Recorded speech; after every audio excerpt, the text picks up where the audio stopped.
Next up is the effects processing. So after we've gotten all the focus, right?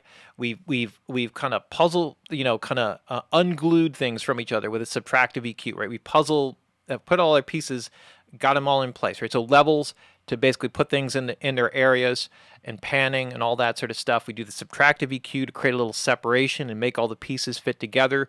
We use the compression to add character and density to the sounds at the different frequencies. And then the effects processing is the next level. And this takes everything that you've done and it explodes it when you do it right. So when you've done all that work with the compression and you've got the sound to recede back in the speakers the way you want, now when you add the reverb, and the way that you add the reverb to that will help to enhance that effect, to set it farther back in the speakers if that's what you're trying to do. Or maybe you want that vocal to sound like it's in this big rich church or hall. So how do you set that up so you get that effect, right? Where the vocal is right up in front of you, but you feel like you're in this enormous space with it, right? And it doesn't interfere with other things. The application of effects is almost, you can't even begin to approach it until you've got those other basic elements in place, right? This helps to exaggerate all of the other work and enhance all the other work that you've done. When something is farther away from you, the relative balance of reverb to dry signal is changed. When something is up front, the dry signal is significantly greater than the reverberant signal.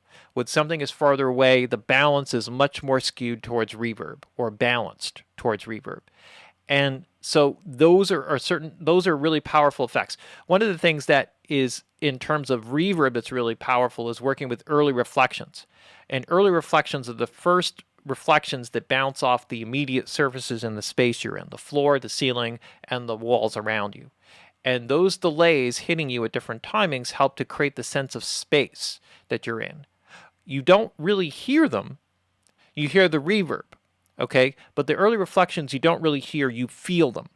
And I'm going to show you how to use that to help to pull the sound out of the speaker and put it in the same space that you're in. When you do this with headphones, it's amazing, right? When you listen with headphones, because you can really create something like, and you feel like that, like you're actually in the space with the person, like the person is like right in front of you, and it's sort of freaky a little bit when you do it right, but you feel it more than you hear it. You can also use this to shape the tonal characteristic of the sound, and there are different types of reverb, right? There are a whole variety of different types of reverb, and they all have different sonic characteristics or different effects in the mix. So let's see, where do I got them here? Here we go, types of reverbs. So the types of reverbs, you got halls. Halls are great because they add like a warmth, right, to a sound, right? They're warm. The high frequencies roll off pretty well. Rooms add like more of an immediate presence to a sound, right? So they're up closer to you than a hall. A hall will sound more distant. Chambers are like rooms with tall ceilings, right? And so this will give you a slightly bigger sound than a room, and it will have a kind of, you can get more of a woody tonal characteristic. Great for string instruments, great for horns, and those types of instruments. Rooms are better for like drum sounds and things, and percussion, that type of thing. Churches have very long reverb times with lots of folds and has an interesting shape to it. And they're only really good for very slow or very elongated songs, right, where you have the space for them. So when you're doing like new age music, right, you can have a church sound and you can get this kind of billowing kind of reverb that kind of goes on. It has a lot of interesting characteristics to it, right? Clubs, you don't see a lot of club programs per se, but that's kind of an interesting effect. You know, they usually gives it an odd tonal characteristic. And if you find like impulse responses of clubs, they can sometimes be really good when you want a song to sound more like a live performance, even though it was a studio performance. You can kind of stage it or set it up almost like it's a performance that's happening in front of you on a stage using a club reverb. Plates add a nice presence. They're great for snare drums, right? When you want that snare drum reverb. They're sometimes really great on vocals when you want to add like a presence and brightness to a vocal that's really warm. If you have a bright vocal, you're more likely to use a hall, which will warm up the sound of the voice, whereas a plate will have a tendency to kind of add brightness and presence to the voice. So sometimes you're not able, because of the original recording, particularly with vocals, to get the high frequency response that you're looking for. And what ends up happening is you add in tons of high frequency to the dry sound, and then you got all the sibilants and all these other things and artifacts that are problematic.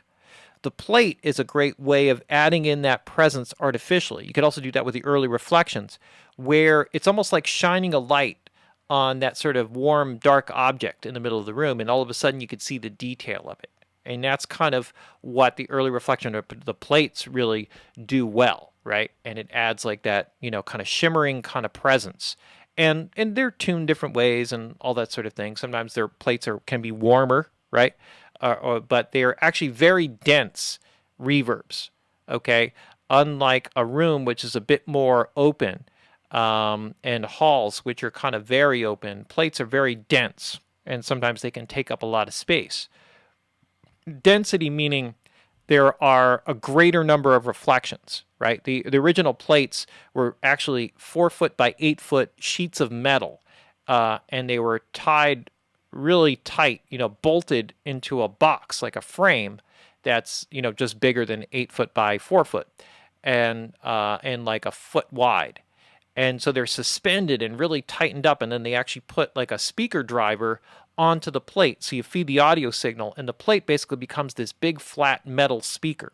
So if you've ever taken a sheet of metal and you shake it and you get this like shh kind of sound, that's what it is. But the speaker is moving the speaker driver is moving it at particular frequencies. And then you use pickups to pick up that shimmeringness, and then that comes out. That's how the original EMT plates were designed, which sound absurdly ridiculous. It's so good, right? Ridiculous. And the way that you control the reverb time is you get a big blob of asbestos, and then you put it on a little, a little crank arm there, and then it kind of pushes up against the plate. So, when you tighten it up, it actually moves it, the dampening. You don't have to use asbestos. That's what they originally used before they realized it, killed everybody. And then it would dampen the vibration of the plate, which would slow down the reverb time, right? And very cool. Springs, great for guitars, because they have like a real interesting characteristic to them, right? Non-linear reverbs and reverse reverbs and resonant reverbs and ambient reverbs and gated reverbs are all kind of effect kind of reverbs, where you can turn them into sort of false echoes, adding like, you have like a very generic sound, like a resonant reverb can add like a tonal character to it that it didn't have before, right? So there's loads and loads of stuff there. I could just kind of go on and on. And then, we'll get into the difference with delays and echoes, right? How you use slap delays to create depth, how you use echoes to create depth perception, modulation effects, which spread sounds outside of the speakers. So not only can you work in front of the speakers, behind the speakers, above and below, you can also work outside of the speakers. And you do that by phase, by playing with the phase coherency of the sound, right? And you can get away with this in a way that you couldn't with vinyl records, which is a whole other story, right? And then harmonic distortion, right? So the harmonic distortion is like getting into guitar effects, amplifying, reamping, pedal effects. And that all kind of plays in to, shaping the tonal characteristic of different sounds. There's so many amazing tools to play with.